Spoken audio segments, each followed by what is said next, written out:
Good morning everyone, welcome back to my channel. यहाँ पे मैं फ़्रेश होकर अपने फर्स्ट स्लॉट की स्टार्ट कर चुकी हूँ और यहाँ पे फ्रेंड्स मैंने स्पीडी को पढ़ना स्टार्ट कर लिया है। एक्चुअली फ्रेंड्स क्या होता है ना कि हम करंट अफेयर्स जब पढ़ना स्टार्ट करते हैं तो एक रिदम बना होता है कि हाँ, हम डेली बेसिस पे करंट अफेयर्स पढ़ते हैं तो वो इंटरेस्टेड लगता है। लेकिन अगर कभी बीच में ऐसे कभी ब्रेक हो जाता है या फिर हम छोड़ देते हैं किन्हीं कारणों से, तो फिर हमें मन नहीं करता कि हम करंट अफेयर्स को उठा के पढ़ें। एंड फ्रेंड्स, बीपीएससी टीआरई में ये जो करंट पीआरटी में करंट अफेयर्स का जो पोर्शन है वो काफ़ी ज़्यादा पूछा जाता है। इसका ज़्यादा question, number of questions I think 16 या 17 पूछे जाते हैं, तो ये हमारे लिए बहुत इम्पोर्टेंट हो जाता है। एंड फ्रेंड्स, यहाँ पे मैंने अपना टाइमर भी ऑन कर लिया है। मैं कोशिश करती हूँ कि मॉर्निंग में 1 आवर की पढ़ाई कर लूँ या फिर हाफ आवर की भी पढ़ाई कर लूँ। लेकिन फ्रेंड्स, आजकल पता नहीं क्या हो रहा है कि मुझे मॉर्निंग में टाइम ही नहीं मिल पा रहा है। मेरे पास आधे घंटे या फिर 50 मिनट्स ऐसे बच रहे हैं, तो फिर मैं सोचती हूँ कि चलो अब फ्रेश होकर ही डायरेक्टली फर्स्ट स्लॉट को स्टार्ट करते हैं। तो यहाँ पे मैंने चूज कर लिया है करंट अफेयर्स।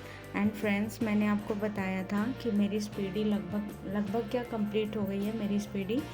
तो मैं यहाँ पे उसको एक बार रिवाइज कर रही हूँ। जितने भी मैंने 800 क्वेश्चंस लिखे थे या फिर पहले के मई मंथ के या अप्रैल के जितने भी करंट अफेयर्स थे, मैं कोशिश करूँगी कि उसमें से कम 15 या 20 पेजेस में लर्न करूँ। एंड उसके बाद मैं परचम क्लासेस से यहाँ पे करंट अफेयर्स को देख रही थी, क्योंकि फ्रेंड्स मैंने तो द ऑफिसर्स एकेडमी से ही परचेज किया है बैच। लेकिन कुछ कारणों से सर अभी आजकल बैच में अपना क्लास नहीं ले पा रहे हैं करंट अफेयर्स की, शशि सर। तो फिर इसलिए मैं परचम क्लासेस से देख रही थी, क्योंकि परचम क्लासेस से मैं पहले भी देखा करती थी। शादी से पहले बैंकिंग का एग्ज़ाम का प्रिपरेशन करती थी, तो मैं यहीं से पढ़ा करती थी। यहाँ पे मैं रीचा मैम का एक क्लास देखूँगी और उसके बाद मैंने कुछ क्वेश्चंस भी नोट डाउन कर लिए थे। जो भी इम्पोर्टेंट क्वेश्चन थे मैंने सबको नोटबुक में नोट डाउन कर लिए थे और मैं उसको रिवाइज कर रही थी फ्रेंड्स। क्योंकि अगर आप लिखते हैं और लिख के उसको छोड़ देते हैं बिना पढ़े, तो वो दिमाग मतलब वो चीज़ें जो होती हैं ना, वो क्वेश्चंस होते हैं या फिर वो टॉपिक होता है, तो वो दिमाग से कहीं ना कहीं निकल जाता है, फिर हम उसको रिकॉल नहीं कर पाते हैं। तो इसीलिए मेरा मेथड यही रहता है फ्रेंड्स कि अगर मैं उसको लिख लेती हूँ, फिर मैं उसको 2-3 बार या फिर कम से कम एक बार उसी टाइम मतलब सेम टाइम में अगर आप पढ़ लोगे ना, तो आपको वो टॉपिक जल्दी जल्दी मतलब याद हो जाएगा। आपको वो भूल नहीं पाओगे आप जल्दी। इसीलिए मैं यहाँ पे जितने भी मैंने करंट अफेयर्स नोट डाउन किए थे उन सबको रिवाइज कर रही थी।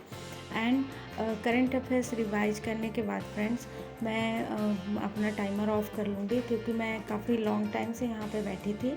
अब मैं थोड़ी देर के लिए रेस्ट करने चली जाऊँगी, या फिर जो भी मेरा किचन का थोड़ा बहुत काम बचा हुआ है मैं उसको कंप्लीट करूँगी। फिर उसके बाद मैं नेक्स्ट स्लॉट स्टार्ट करूँगी।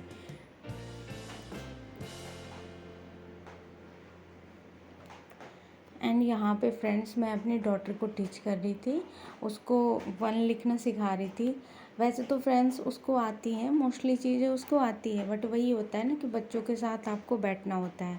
तो यहाँ पे मैं उसको उसका नोटबुक देख के उसको राइट करा रही थी, क्योंकि वो क्या करती है फ्रेंड्स, पूरे कॉपी में ड्राइंग बनाना शुरू कर देती है।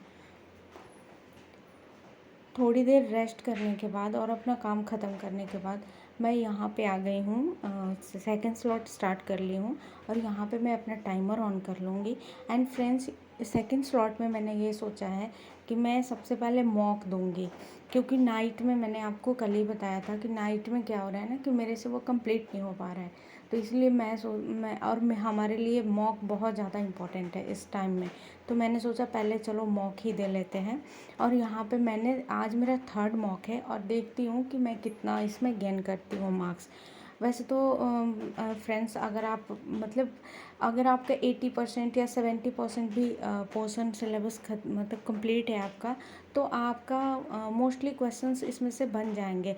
हाँ, गलत वही होगा जिसमें आप कंफ्यूज रहोगे, क्योंकि बीपीएससी का जो पैटर्न है ना, एग्ज़ाम पैटर्न है ना फ्रेंड्स, वो 5 ऑप्शन का होता है, तो उसमें आप कहीं ना कहीं कंफ्यूज कर जाते हो, फिर वही होता है आपका क्वेश्चंस रॉन्ग हो जाते हैं।